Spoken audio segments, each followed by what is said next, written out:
Hello everyone, this is Dr. Supriya Sonalika, Department of Political Science by S&M College.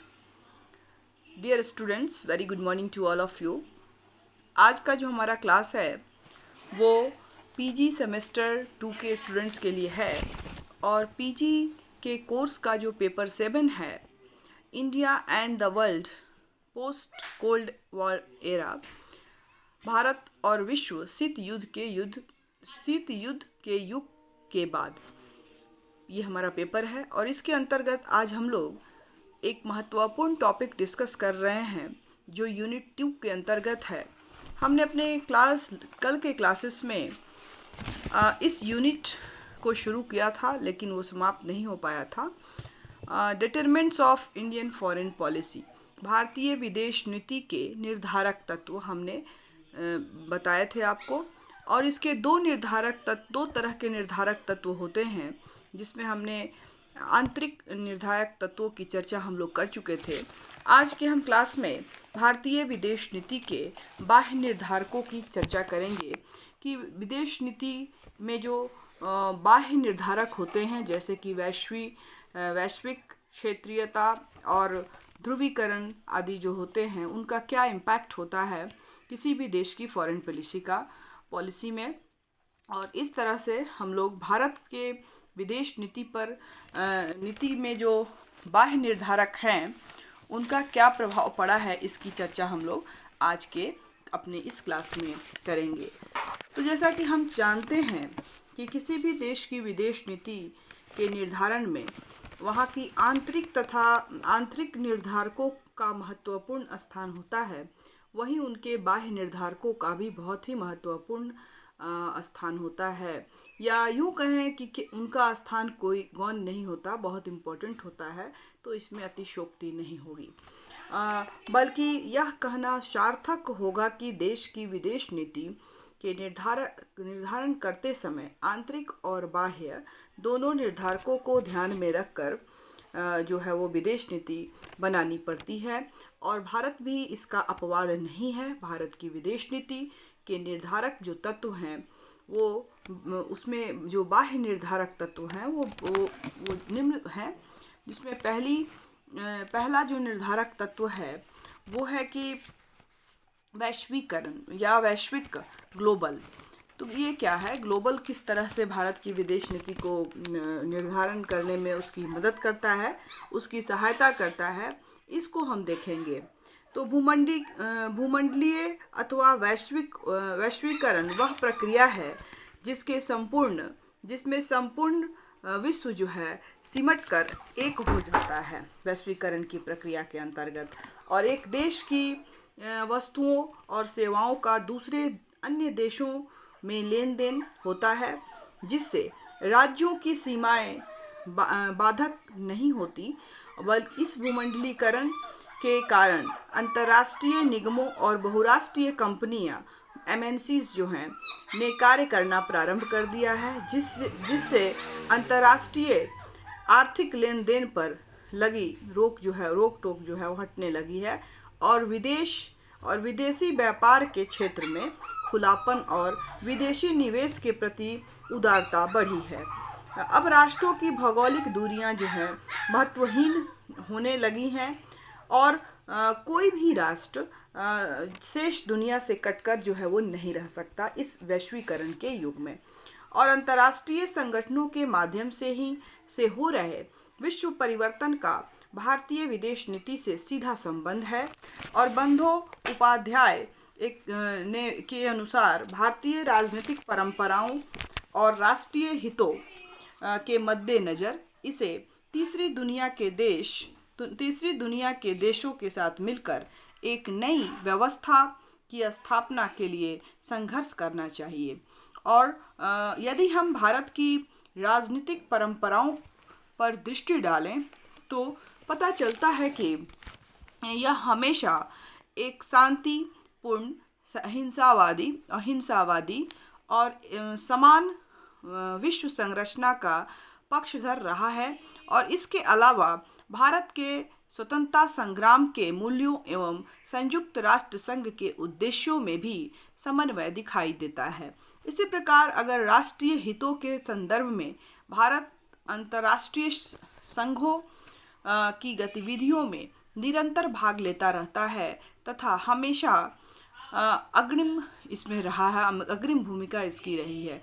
यदि शीत युद्ध के दौरान भारत की भूमिका की बात करें तो यह स्पष्ट हो जाता है कि भारत शीत युद्ध का सीधा शिकार रहा और कश्मीर की समस्या एवं संयुक्त राष्ट्र में इस पर विवाद इसका प्रमुख उदाहरण रहा है।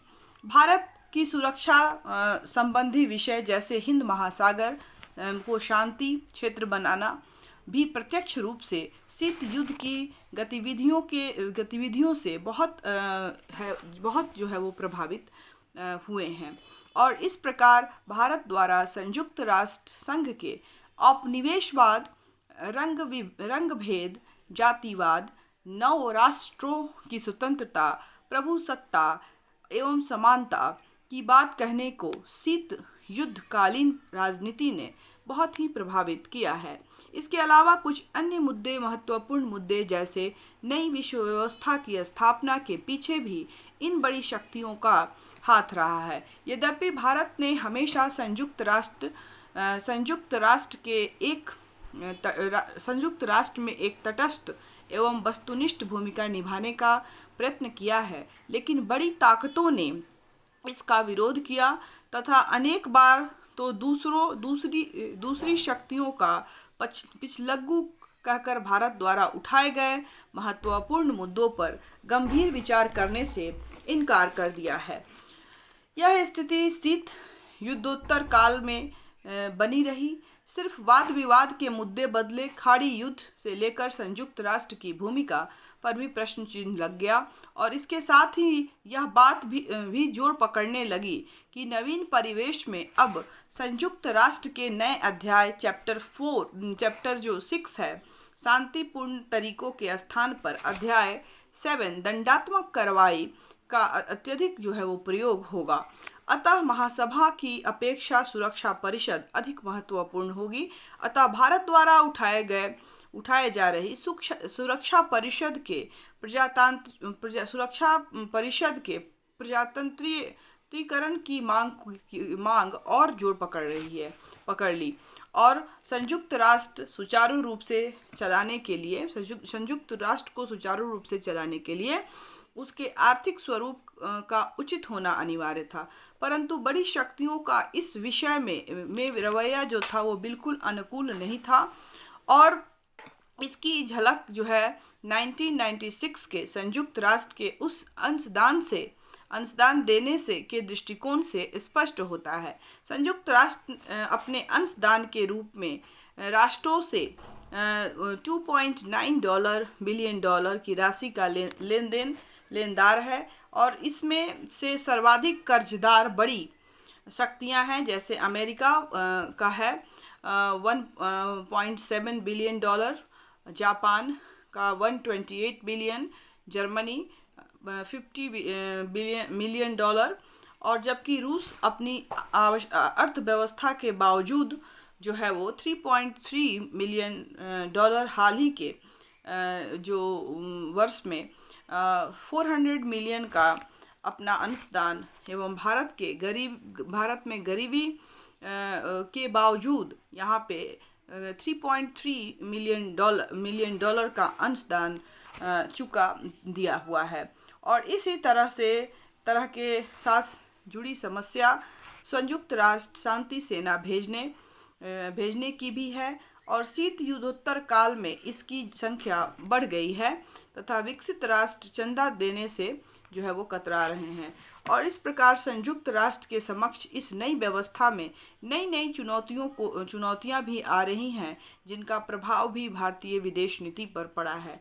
आर्थिक दृष्टि से विश्व व्यापार संगठन के गठन से उत्पन्न संकट एवं शक्तियों की दोहरी जो नीति का भारत को डटकर मुकाबला करना होगा और राजनीतिक दृष्टि से परमाणु क्षेत्र में परमाणु व्यापक विस्फोट निषेध संधि जो है CTBT के अंतर्गत 3 वर्ष के बाद कार्रवाई की प्रक्रिया के अनुच्छेद 14 को लागू होने की तिथि से जोड़ने से होने वाले खतरे का भारतीय विदेश नीति पर भी गहरा प्रभाव देखने को मिलता है या पड़ा है। और इस संधि के पारित होने से जनसाधारण से जुड़े हुए सामाजिक मुद्दों से के सही दृष्टिकोण के साथ हल करने एवं विकसित एवं विकासशील देशों के साथ भेदभावपूर्ण दृष्टिकोण अपनाने जाने को लेकर भी संयुक्त राष्ट्र संघ में होने वाली प्रक्रिया से भी भारतीय विदेश नीति अछूती नहीं रही है। दूसरी जो महत्वपूर्ण जो इसके बाह्य निर्धारक हैं वो है क्षेत्रीयता, रीजनल। तो भारत के पड़ोसी क्षेत्र में होने वाले घटनाक्रम का सीधा प्रभाव यहाँ की भारत की विदेश नीति पर पड़ना आवश्यक है। दक्षिण एशिया के देशों के मध्य मधुर संबंध, इस क्षेत्र में तनाव मुक्तता, हथियारों एवं सैनिक गठबंधों से रहित, बाह्य हस्तक्षेप से रहित आदि होने का जो विदेश नीति पर सकारात्मक तथा इन देशों के मध्य असहयोग, प्रतिद्वंद्विता, संघर्ष, शीत युद्ध आदि का नकारात्मक प्रभाव पड़ता है। इस दृष्टि से दक्षिण एशिया के प्राचीन एवं नवीन सहयोग एवं संघर्षों के अंतर्गत भी भारत की विदेश नीति निर्धारण में उसकी महत्वपूर्ण भूमिका का आकलन किया जा सकता है। क्षेत्रीयता के अंतर्गत जो भारत पाक सीमा विवाद है, इसका प्रभाव भी पड़ता है। चाइना का है, श्रीलंका का है, बांग्लादेश है, या जो भी इसके पड़ोसी राष्ट्र हैं उनका जो है प्रभाव जो है, उनके साथ इसका संबंध जो है वो भारतीय विदेश नीति को प्रभावित करती है। और यह एक बाह्य निर्धारक के रूप में भारत की विदेश नीति के एक प्रमुख अंग हैं। भारत पाक सीमा विवाद, तो स्वतंत्रता के प्राप्ति के पश्चात भारत के अनेक पड़ोसी राष्ट्रों से सीमा विवाद परस्पर हो गए थे और इस संबंधों के विकास में शायद पृष्ठभूमि की भी महत्वपूर्ण भूमिका रही है। उपनिवेशवादी ताकतों द्वारा भारत और पाकिस्तान का धर्म के आधार पर विभाजन करने को मान्यता देना और स्थानीय रियासतों के मुद्दों को राजाओं की स्वेच्छा पर छोड़ना एक बड़ी भूल थी। बाद में महाराजा हरि सिंह द्वारा कश्मीर के विलय की संधि भारत से करना तथा पाकिस्तान के सैन्य अतिक्रमण करने से यह मामला और भी उलझ गया और इसके पश्चात पाकिस्तान में प्रजातांत्रिक शासकों का न होना, कश्मीर में पाक द्वारा उपद्रव को बढ़ावा देना, शिमला समझौते का पालन नहीं करना और पाक द्वारा विभिन्न अंतर्राष्ट्रीय मंचों पर इस मुद्दे को उठाना आदि के कारण शीत युद्ध की समाप्ति के पश्चात भी यह मुद्दा आज भी दोनों देशों के बीच तनाव का कारण बना हुआ है। दूसरा है जो चीन की सीमा के साथ इसके विवाद जो हैं, तो पाक के समान चीन के साथ जो मैकमोहन सीमा रेखा से उत्पन्न विवाद आज तक जो है वो सुलझ नहीं सका है और 1959 में तिब्बत पर कब्जा करने तथा 1962 में चीन द्वारा भारत पर आक्रमण करने से यह मामला और अधिक उलझ गया है।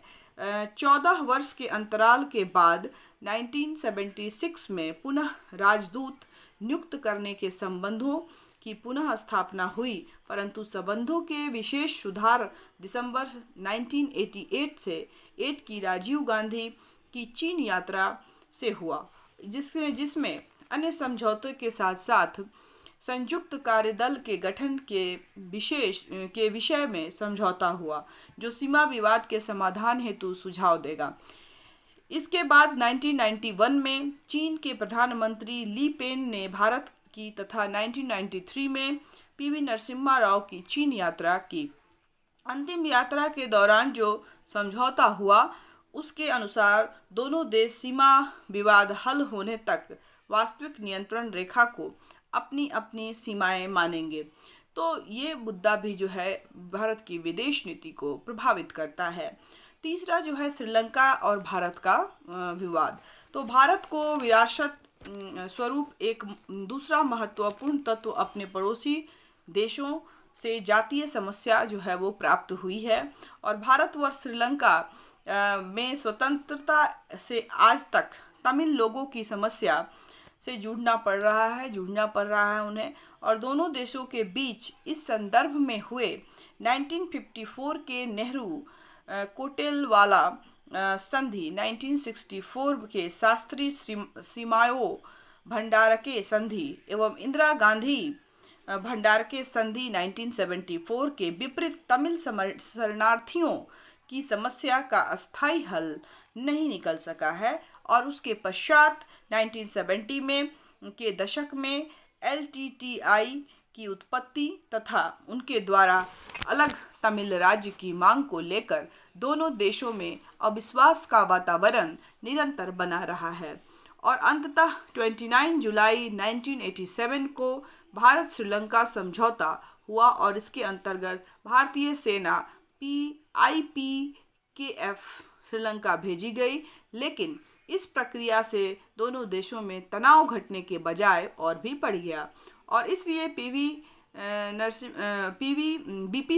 बीपी सिंह सरकार के आते ही 24 मार्च 1990 को शांति सेना को बुलाना पड़ा। और लेकिन भारत द्वारा अपेक्षाकृत तटस्थता की नीति अपनाने की वजह से संबंधों में तनाव का स्तर पहले से कम हुआ है। चौथी जो है कि बांग्लादेश और भारत विवाद। तो इस प्रकार की समस्या भारत और बांग्लादेश के शरणार्थियों को लेकर भी बनी हुई है और बांग्लादेश से आने वाले चकमा शरणार्थियों द्वारा त्रिपुरा राज्य में गंभीर संकट की स्थिति पैदा की गई है। और गंगा जल विवाद एवं 3 बीघा क्षेत्र विवाद के समान शरणार्थियों की समस्या भी दोनों देशों के संबंधों के सुधार में रुकावट डालने वाला एक महत्वपूर्ण कारण बना हुआ है। भारत सरकार द्वारा उस क्षेत्र में बाड़ लगाने की कार्रवाई को बांग्लादेश सही दृष्टि से नहीं देखता और इस प्रकार की जातीय समस्या भारत एवं पाकिस्तान में बसे हिंदू और मुस्लिम समाज की मानसिकताओं के कारण भी बनी हुई है। तो ये सारे प्रॉब्लम्स हैं जो भारत की विदेश नीति को प्रभावित करते हैं। अगला है कि पड़ोसी राज्यों का दृष्टिकोण। इन सब के अलावा एक अन्य महत्वपूर्ण समस्या जो है वो भारत के छोटे पड़ोसी राज्यों की भारत के बारे में जो दृष्टिकोण से संबंधित है वो है।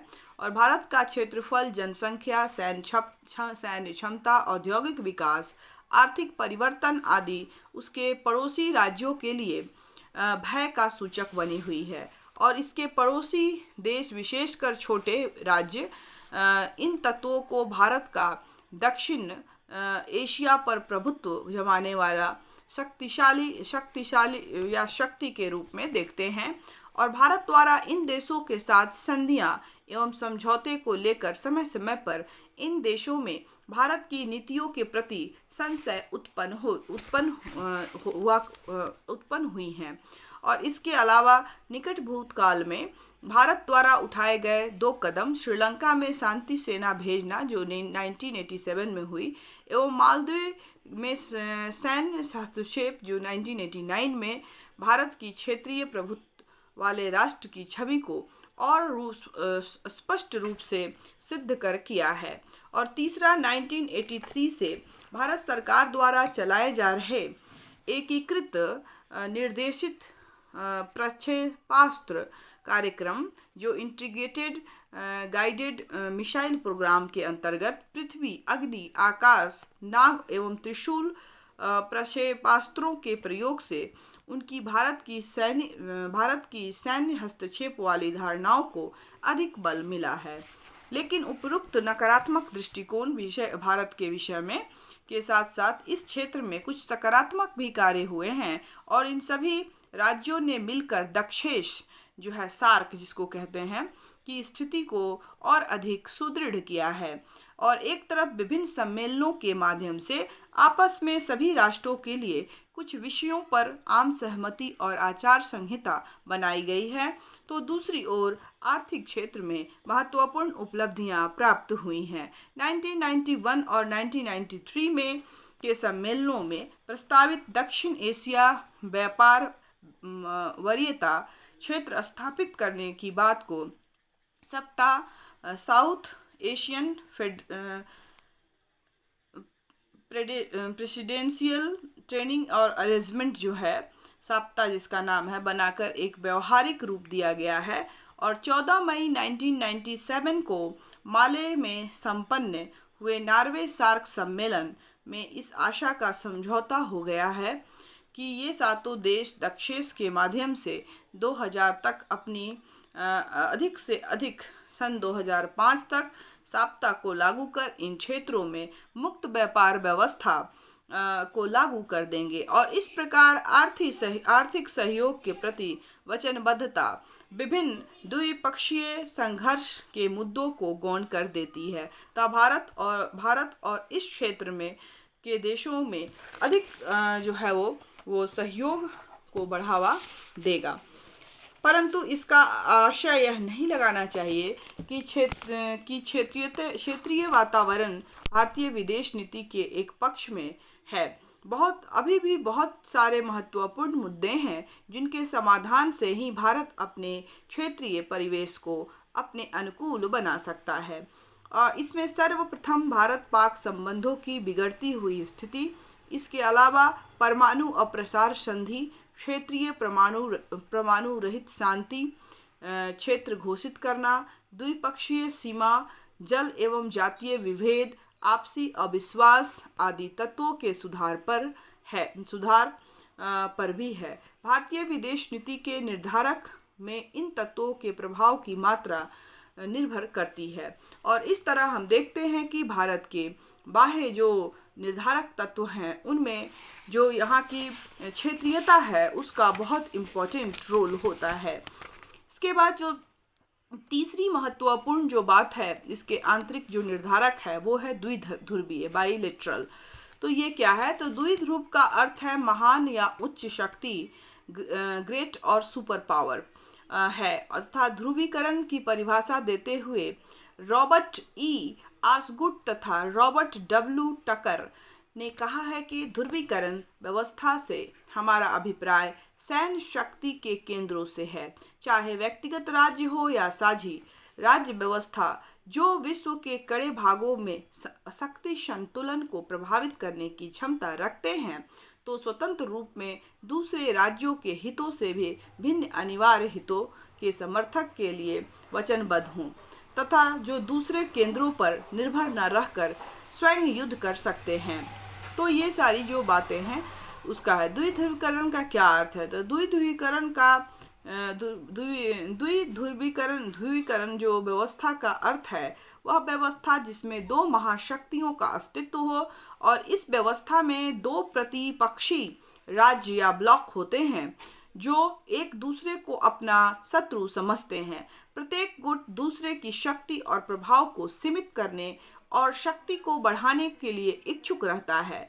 तो ये होता है बाइपोलर जो होता है वो।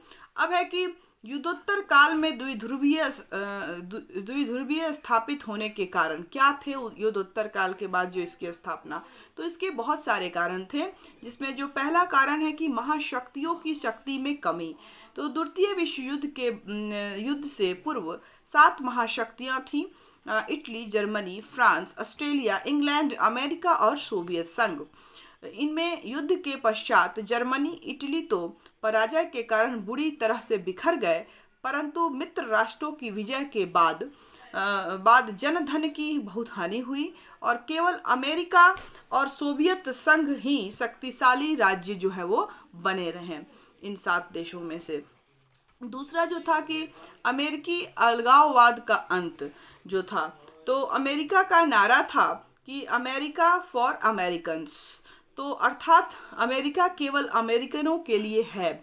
इंग्लैंड युद्धों उपरांत यूरोप में अपनी पहली वाली भूमिका निभाने में अक्षम रहा और टर्की और यूनान के संकट के समय उसकी अक्षमता प्रकट हुई और ऐसे समय अमेरिका के लिए यह आवश्यक हो गया कि वह अलगाववाद छोड़कर जो है अंतर्राष्ट्रीय राजनीति में भूमिका निभाए।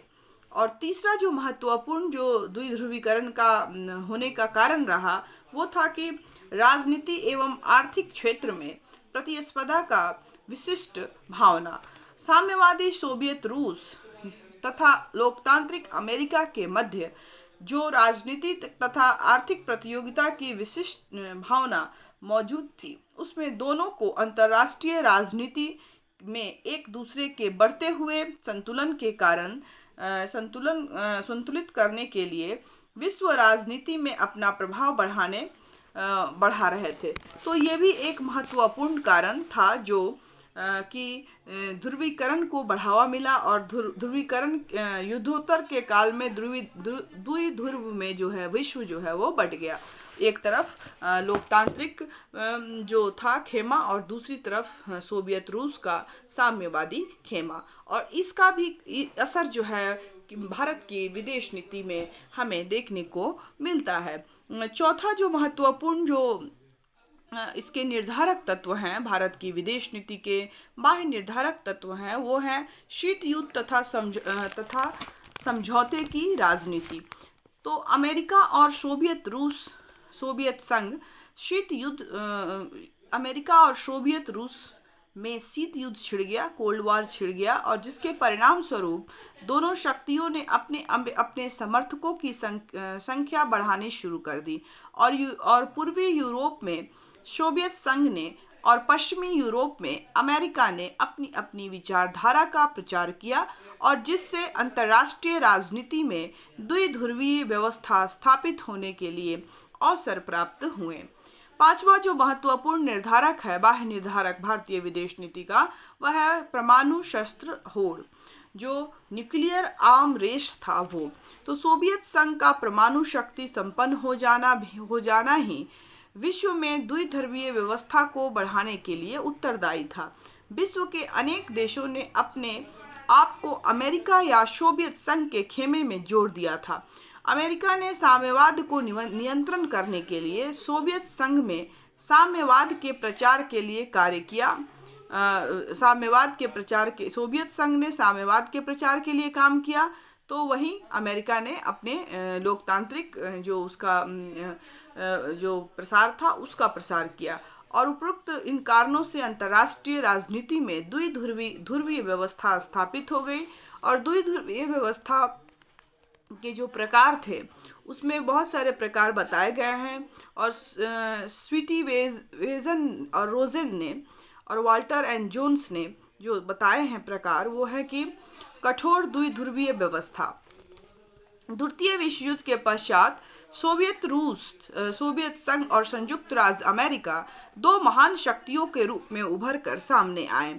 इन दोनों के मध्य विचारागत शत्रुता भी उभरी, और सोवियत संघ ने साम्यवादी विचारधाराओं का प्रचार करना प्रारंभ किया, और अमेरिका ने लोकतांत्रिक विचारधारा का। इसका परिणाम यह हुआ कि दोनों महाशक्तियों में परस्पर अंधविश्वास, प्रतिस्पर्धा, भ्रांति और संघर्ष का वातावरण पैदा हुआ, जो 1945 से लेकर 1955 तक के काल को द्विध्रुवीय दशक को रोजेन और जोन्स के ने कठोर द्विध्रुवीय व्यवस्था कहा है।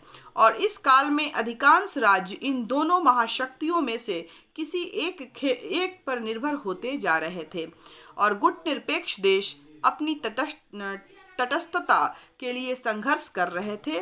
और इस स्थिति का वर्णन करते हुए टायनबी ने कहा है कि आज विश्व के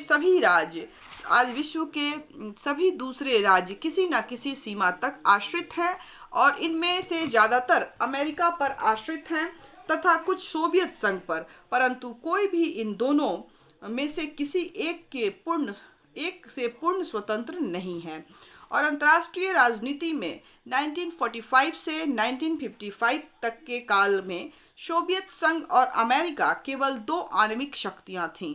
एक आणविक शक्ति के रूप में सोवियत संघ ने अमेरिका की शक्ति को संतुलित कर दिया था, और एक और सोवियत संघ के साथ पूर्वी यूरोप का वर्साय पैक्ट था, तो दूसरी ओर अमेरिका के साथ नाटो, सीटो जैसे सैनिक गुट थे। बर्लिन की नाकेबंदी, कोरिया युद्ध तथा चीन में साम्यवादी शासन की स्थापना से द्विध्रुवीय राजनीति ने अधिक कठोरता आ गई और 1945 से लेकर 1955 तक कठोर द्विध्रुवीय ध्रुवीकरण के काल में अमेरिका और सोवियत संघ के मध्य शत्रुता और शीत युद्ध चला। और इसी काल में अमेरिका ने अनेक संधियां की, जैसे अमेरिकी राज्यों का संगठन OAS जो 1947 में हुआ, 22 सदस्यीय उत्तर अटलांटिक संधि जो 1949 में हुआ, नाटो जिसको कहते हैं, 15 सदस्य थे इसमें, और जापान के साथ सुरक्षा संधि 1951 में, द्विपक्षीय ऑस्ट्रेलिया और न्यूजीलैंड के साथ सुरक्षा संधि 1951 में, त्रिपक्षीय फिलीपाइन के साथ पारस्परिक प्रतिरक्षा संधि और 1951 में द्विपक्षीय एशिया कोरिया गणराज्य के साथ पारस्परिक प्रतिरक्षा संधि जो है इसमें शामिल हैं। और इसके साथ ही साथ जो दक्षिण पूर्वी एशिया सामूहिक संधि है 1954 में, सियोटो जिसको कहते हैं, 8 सदस्य चीनी गणराज्य के साथ पारस्परिक प्रतिरक्षा संधि और 1954 में द्विपक्षीय संधि। इस प्रकार अमेरिकी गुट ने कुल मिलाकर 44 राष्ट्र सम्मिलित हो चुके थे। और इसके अतिरिक्त अमेरिका ने लीबिया और स्पेन के साथ भी अड्डे और सेना स्थित करने के समझौते किए थे। और इंग्लैंड की पहल पर सेंटो भी बनाया गया, जो सेंट्रल ट्रीटी ऑर्गेनाइजेशन जो है वो सेंटो, उसको भी बनाया गया। और इसमें आंग्ल इंडिया गुटबंदी और मजबूत जो हुई। और दूसरी ओर सोवियत संघ के साथ पूर्वी यूरोप वार्साई पैक्ट और चीन की संधि थी। और इस प्रकार आंग्ल अमेरिका और सोवियत संघ गुट में मिलकर विश्व के 60 से अधिक राष्ट्र थे। और इन संधियों की लोकप्रियता का तथा इन महाशक्तियों के दूसरे राज्यों पर नियंत्रण का ज्ञान इस तथ्य से होता है कि जब संयुक्त राष्ट्र संघ की सदस्यता 1955 में मात्र 59 थी, तो इन दोनों गुटों में 60 राज्य शामिल थे। और इस द्विध्रुवीय व्यवस्था में शक्ति की दृष्टिकोण से आंग्ल इंडियन गुट अधिक शक्तिशाली था, क्योंकि इसके पास शक्ति के स्रोत अधिक थे और वे सारे विश्व में फैले हुए थे, जबकि सोवियत संघ के पास अमेरिका की तुलना में शक्ति के स्रोत कम थे और उनका विश्व में फैलाव भी कम था। और इसलिए रोजेन तथा जोन्स ने कठोर द्विध्रुवीय व्यवस्था की कुछ विशेषताएं बतलाईं, जिसमें पहली विशेषता थी कि कठोर द्विध्रुवीय व्यवस्था से यह आशय नहीं किया जाना चाहिए कि दोनों शक्ति गुट पूरी तरह से बरकरार रहें। दूसरी बात है कि इस युग में प्रतिस्पर्धा करने वाली शक्तियों का लक्ष्य अंतर्राष्ट्रीय क्षेत्र में समानता न होकर सर्वश्रेष्ठ शक्ति संपन्न बनने का होता। और तीसरी जो बात कही गई कि द्विध्रुवीय व्यवस्था में सभी शक्तिशाली राष्ट्र किसी न किसी गुट में सम्मिलित हो जाते और कोई शक्तिशाली राष्ट्र की भूमिका के लिए नहीं रहता।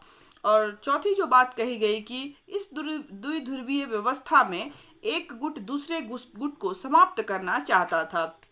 और जो पांचवी बात कही गई कि इस मॉडल के आधार पर प्रबलता शत्रुता की भावना होती थी। और इसको जो है हम लोग देखे हैं। दूसरा जो था एक शिथिल, एक तो कठोर था और दूसरा जो द्विध्रुवीकरण की प्रवृत्ति थी वो शिथिल थी। तो दूसरा जो ध्रुव था जो शिथिल थी, उसमें क्या था उसको हम लोग अब देखते हैं।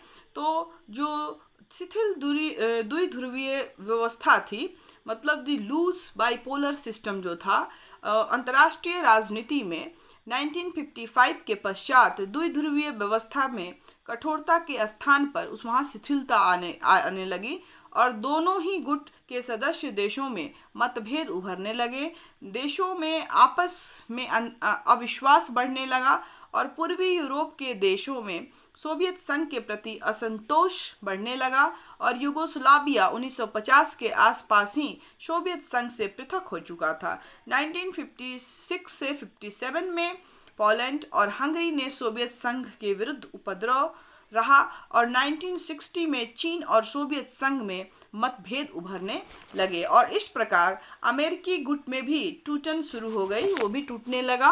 और क्यूबा में साम्यवादी क्रांति का होना पश्चिमी गुट के लिए चुनौती था और 1956 में स्वेज संकट के समय नाटो में मतभेद उभरे और फ्रांस ने मांग की कि यूरोपीय महाद्वीपीय को अमेरिकी विहीन प्रदेश बनाया जाए और 1966 में फ्रांस की नाटो से पृथक होने की चेतावनी ने भी नाटो में संकट उत्पन्न कर दिया। और इस तरह से जो एशियाई कंट्रीज थे, तो एशिया और अफ्रीका के जो अनेक नवोदित जो राष्ट्र थे, वो भी दोनों राष्ट्र जो थे दोनों गुटों में पृथक होकर गुट निरपेक्षता की नीति का समर्थन किया, जिससे कि कठोर जो द्विध्रुवीय व्यवस्था थी वो ढीली पड़ गई, वह कमजोर पड़ गई।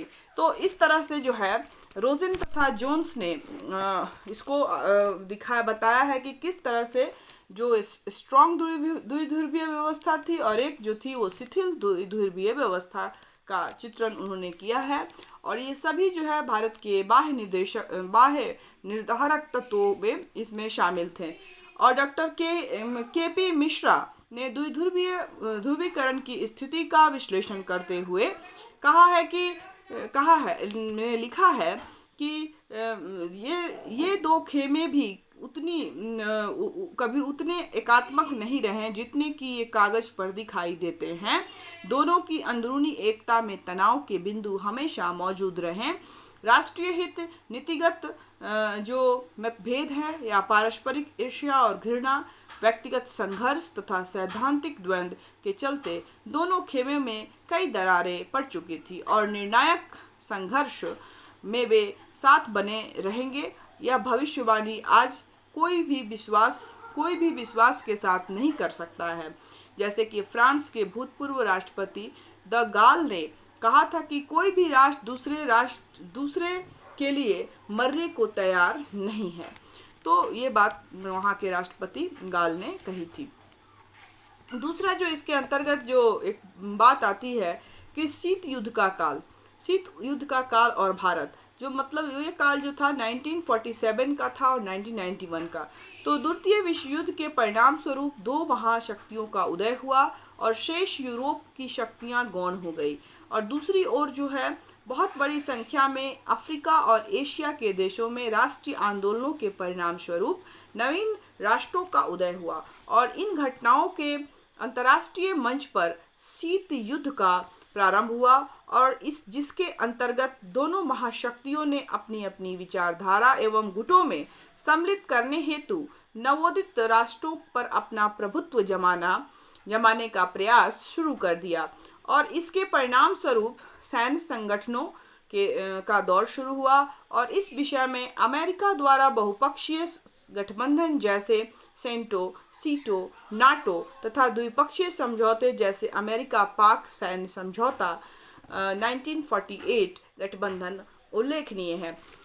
लेकिन भारत इन दोनों गुटों से अलग रहकर गुट निरपेक्षता की नीति का पालन करना चाहता था। भारत अपने स्वतंत्रता आंदोलन के शाश्वत मूल्यों, औपनिवेशवाद का अंत, रंग भेद का अंत, सभी राष्ट्रों की समान प्रभुसत्ता के पक्षधर, शांतिपूर्ण विश्व व्यवस्था का पक्षधर, सैन्य गुटों से अलगाव की राजनीति का आचरण करता हुआ किसी भी गुट में शामिल नहीं होना चाहता था तथा हर विषय को गुण दोष के आधार पर आंकना चाहता था। परंतु शीत युद्ध के वातावरण में दोनों महाशक्तियों ने इसका गलत अर्थ लगाया तथा भारत की विदेश नीति को दोनों महाशक्तियों ने शंका की दृष्टि से देखा। अतः भारत को अपनी गुट निरपेक्षता की नीति के औचित्य को स्थापित करने के लिए कड़ा संघर्ष एवं बड़ी बड़ी ताकतों का विरोध भी सहन करना पड़ा था। दूसरी जो महत्वपूर्ण जो बात थी कि द्वितीय महत्वपूर्ण घटना हिंद महासागर का सैन्यीकरण था। अमेरिका के तत्कालीन सोवियत संघ के प्रचार को रोकने हेतु सैन्य संगठनों के अलावा हिंद महासागर से जुड़े हुए कुछ मार्गों एवं तटीय देशों के साथ सैन्य गठबंधन स्थापित किए और वैसे तो यह प्रक्रिया सन 1950 में के लगभग प्रारंभ हो गई थी, लेकिन इंग्लैंड की के स्वेज के पूर्ण की नीति के अंतर्गत अपने प्रसार को सीमित करने से अमेरिका ने इंग्लैंड का महत्वपूर्ण उत्तरदायित्व अपने ऊपर ले लिया और इसके अंतर्गत मॉरिशस के निकट कुछ क्षेत्रों में को अंग्रेजों से पट्टे पर ले लिया, जिसमें डियागो गार्सिया द्वीप अति महत्वपूर्ण थे और डिगार्शो गार्सिया को अपने सैन्य अड्डे के रूप में परिवर्तित करके अमेरिका ने इस संपूर्ण क्षेत्र पर सैन्यकरण कर दिया और जिससे कि सर्वाधिक खतरा जो था हिंद महासागर के नवोदित राष्ट्रों की प्रभुसत्ता एवं सुरक्षा को था और इसके कारण इन नए राष्ट्रों की पहल पर सन 1971 में संयुक्त राष्ट्र ने इस हिंद महासागर के क्षेत्र की घोषणा तो कर दी, परंतु बड़ी शक्तियों के विरोध स्वरूप आज तक इसे व्यवहारिक रूप से लागू नहीं किया गया है और भारत के पड़ोस में घटित ये सभी गतिविधियां भारत के लिए गंभीर चिंता का विषय बन गई है और इसका कारण है कि भारत की 7,516 किलोमीटर की समुद्री सीमा 1200 भारतीय महाद्वीपों और 667 अंडमान और निकोबार द्वीप समूह को मिलाकर पूर्वी किनारा पर तथा 578 लक्षद्वीप और मिनिकोय और अमीन द्वीप को पश्चिमी किनारे पर स्थित द्वीप एवं 2 मिलियन वर्ग किलोमीटर के अन्य आर्थिक क्षेत्र की सुरक्षा करना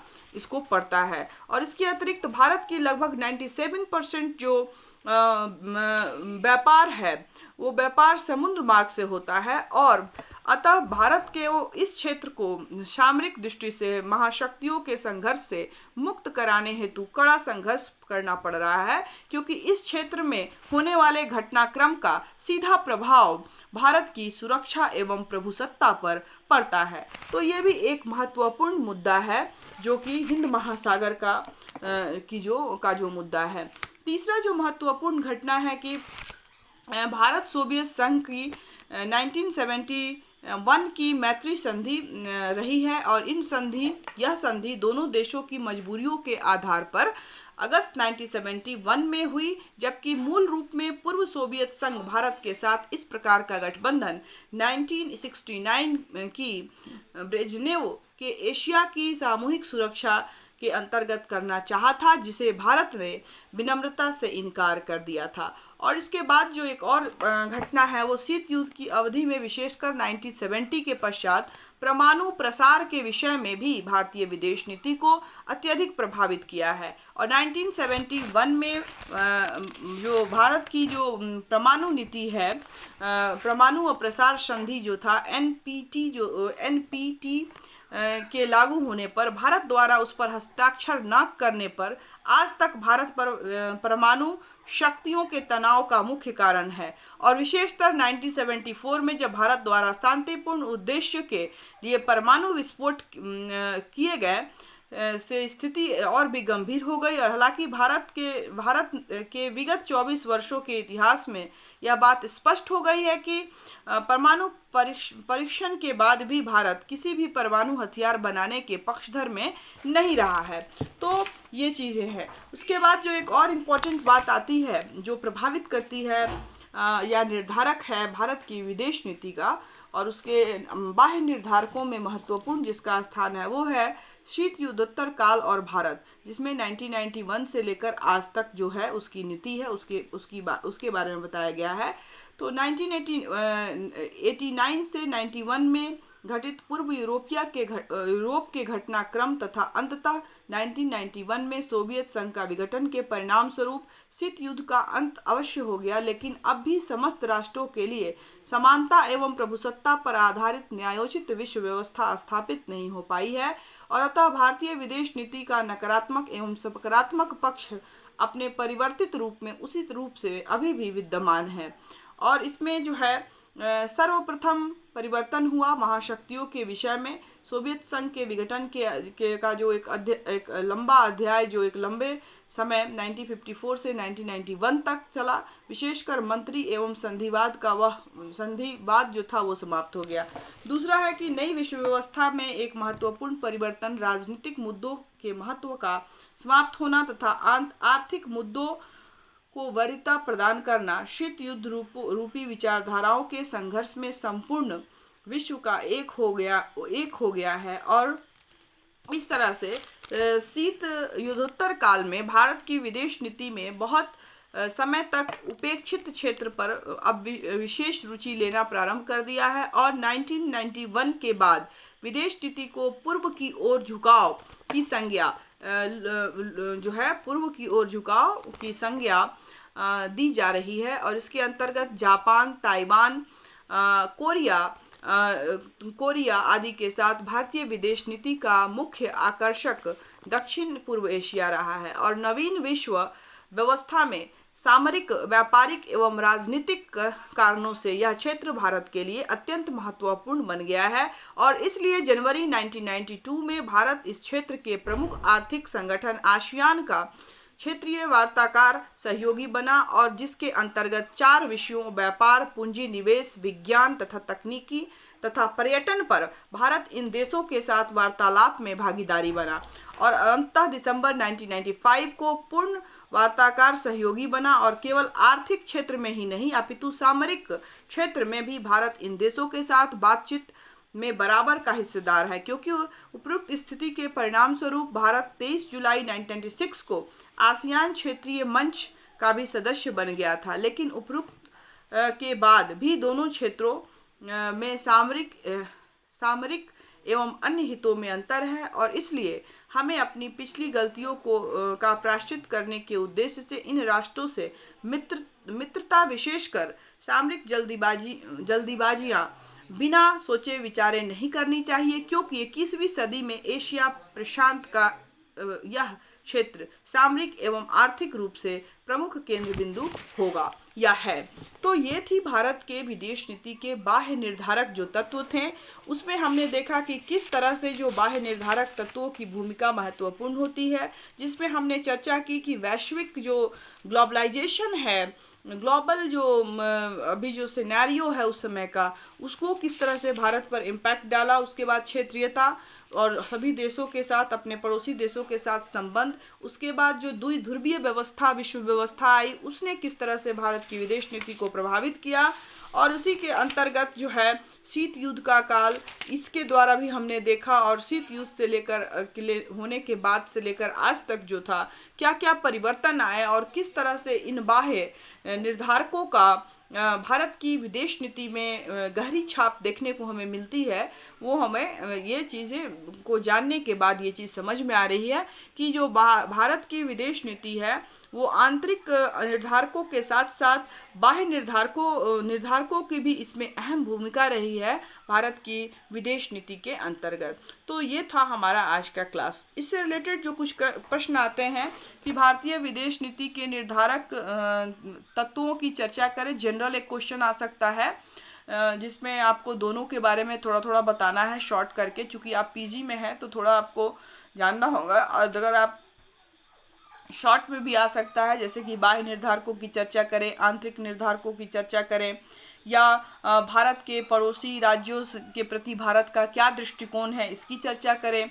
या आपको ये भी पूछा जा सकता है कि भारत की विदेश नीति के निर्धारक क्षेत्रों में क्षेत्रीयता के जो तत्व हैं उनका क्या महत्व है, इसकी चर्चा करें।